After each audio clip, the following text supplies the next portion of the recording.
Welcome to this edition of the Dad Jokes Explained episode. My name is Graeme Klass, and I'm the producer of the Daily Dad Jokes podcast. Each week, we examine a set of dad jokes and explain them what makes them so funny.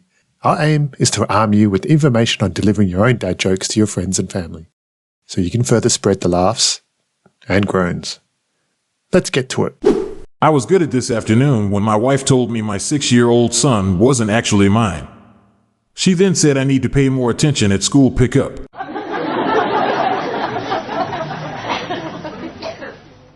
This joke plays on the double meaning of not mine and the misunderstanding involving a mix-up at school. The dad initially interprets his wife's statement as a revelation about paternity, causing shock. However, it's revealed that he simply picked up the wrong child from school due to lack of attention. The humour lies in subverting expectations by turning what seems like serious news into an innocent mistake. 8 bees can kill you, but if you add one more bee, you are safe. Because it's B9.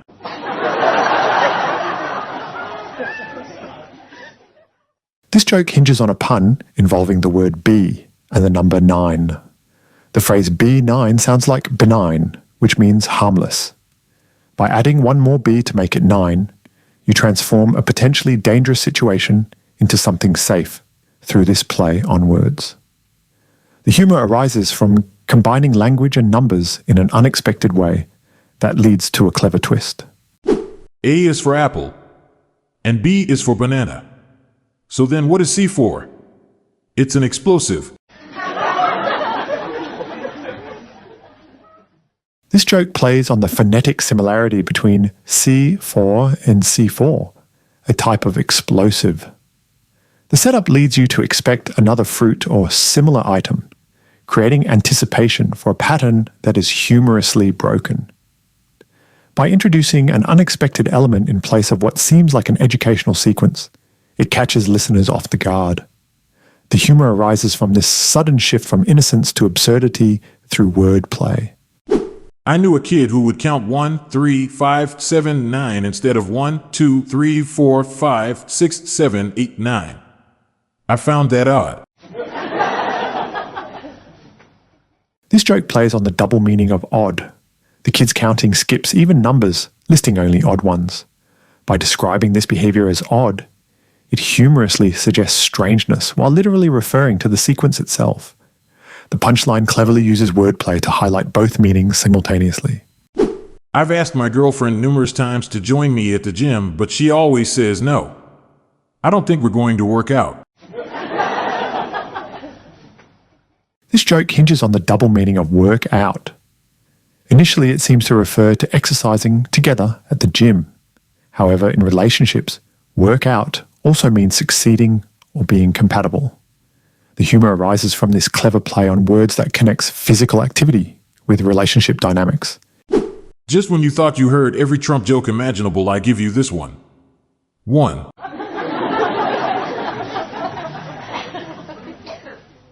This joke plays on the expectation of hearing a clever or nuanced Trump joke, only to subvert it with an anticlimactic punchline.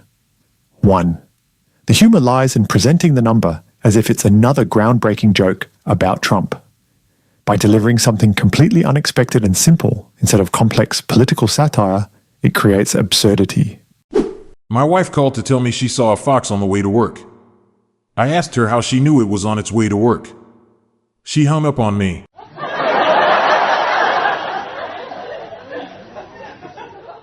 This joke hinges on a play with language, specifically the phrase, on the way to work.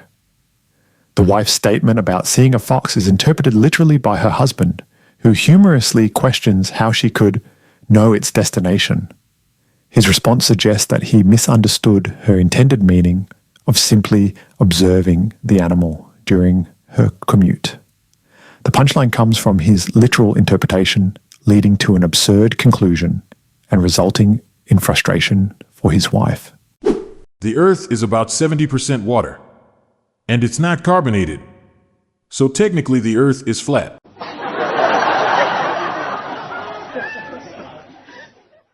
This joke plays on the double meaning of flat. It combines the scientific fact that Earth is mostly water with a pun about carbonation, implying something flat lacks bubbles. By suggesting Earth's lack of carbonation makes it flat, it humorously twists both language and science. The punchline cleverly uses wordplay to subvert expectations about Earth's shape through a playful interpretation. A boxer was throwing nothing but right hooks at a punching bag. Trainer walks up and says, "What gives?" Boxer says, "I'm exercising my rights." This joke hinges on a pun between rights and right hooks. The boxer literally practices by throwing right-handed punches. The humour arises from the dual interpretation of exercising physical actions and metaphorical rights, cleverly intertwining boxing with legal terminology. I asked my North Korean friend what it's like to live in North Korea. He says he can't complain.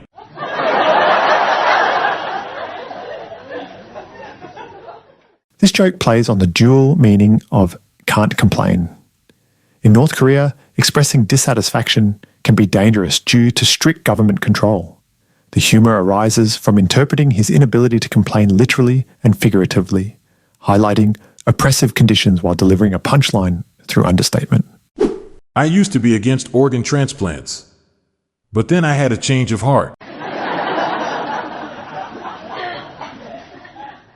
This joke uses a pun with change of heart, which can mean both altering one's opinion and literally receiving a new heart through transplant. Initially, the speaker opposed organ transplants, but humorously reveals their stance shifted after undergoing one themselves. The punchline cleverly connects the idiomatic expression to its literal counterpart, creating an amusing twist by linking personal experience with figurative language. Who invented King Arthur's round table? Circumference. This joke plays on the pun between circumference and circumference. The humour arises from imagining a knight with a name that sounds like the mathematical term for the perimeter of a circle. By attributing King Arthur's round table to this fictional character, it cleverly combines history, geometry, and wordplay. Today, I learned if you turn a canoe, you can wear it as a hat, because it's capsized.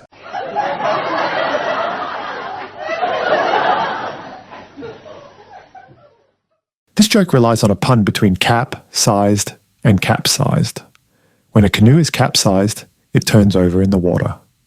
The wordplay suggests you can wear it as a hat because it's now capsized, humorously implying its new function.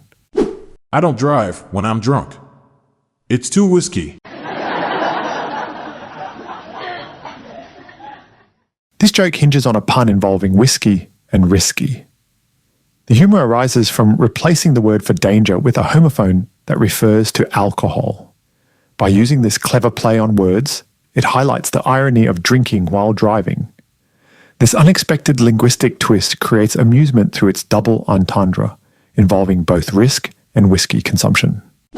My coffee insulted me this morning. Luckily, it was just a light roast.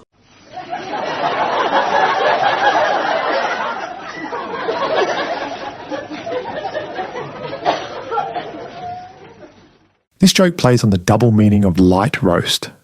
In coffee terms, a light roast is a type of bean with mild flavour. However, roast also means to humorously insult someone. The punchline cleverly connects these definitions by suggesting that coffee's mildness extends to its insults too. My brother and I got into a heated debate about what the 9th letter of the English alphabet is. In the end, he was wrong and I was right.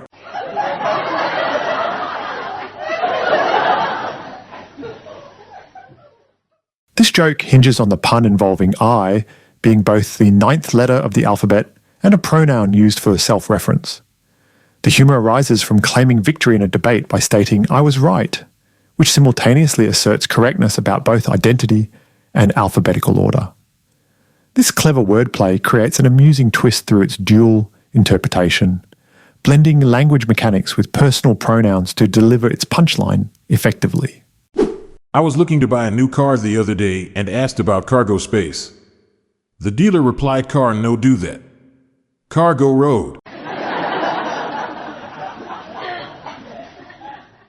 This joke plays on the homophonic pun between cargo and cargo.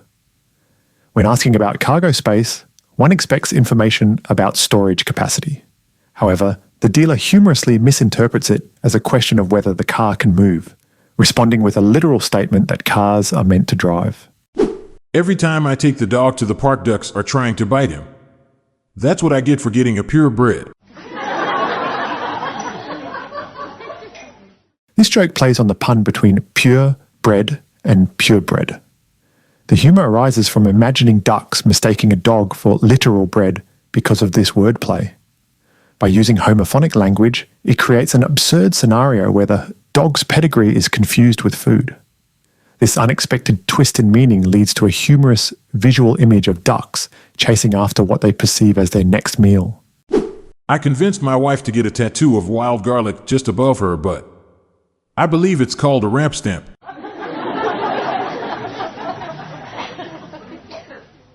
This joke plays on the pun between ramp and tramp stamp. Ramps are a type of wild garlic, while a tramp stamp is slang for a tattoo located on the lower back. By suggesting his wife gets this specific tattoo, it humorously combines botanical terminology with body art slang. The punchline arises from this unexpected wordplay that cleverly connects plants and tattoos through language. There's a rumor floating around Washington, D.C. that Trump is in the hospital from stress over one of his foreign policy tussles. Is it true, though? This joke plays on the homophonic pun between Trudeau and true though. It humorously suggests that Canadian Prime Minister Justin Trudeau is causing stress for Trump, while also sounding like confirming whether the rumour is true. The clever wordplay lies in creating a double entendre with political figures' names and conversational language. How do you get down from an elephant? You don't. You get down from a goose. This joke plays on the word down, which refers to both descending and the soft feathers of a goose. The setup leads one to expect instructions for dismounting an elephant, but instead delivers a twist by focusing on acquiring goose down. The humour arises from this unexpected shift in meaning, creating surprise through clever wordplay. My kid is blaming me for ruining their birthday. That's ridiculous. I didn't even know it was today. The humour in this joke comes from the dad's obliviousness to his child's birthday, which is an important event. The punchline lies in the unexpected twist where he claims innocence by stating he didn't even know about it, highlighting his lack of awareness. This creates a comedic contrast between parental responsibility and forgetfulness. The absurdity lies in treating such a significant oversight as trivial or humorous. My friends are betting who can consume the most types of amphetamines, starting with the weakest. I was late to the competition, but I'm up to speed now. This joke plays on the double meaning of up to speed. Initially, it suggests catching up in a competition involving amphetamines, which are stimulants that increase alertness and energy. The humour arises from using up to speed, both as an idiom for being informed or caught up and literally referencing the effects of these drugs. This clever wordplay creates a humorous twist by linking common expressions with drug-related context. And that wraps up another episode of Daily Dad Jokes Explained. May these jokes inspire your own groan-worthy moments.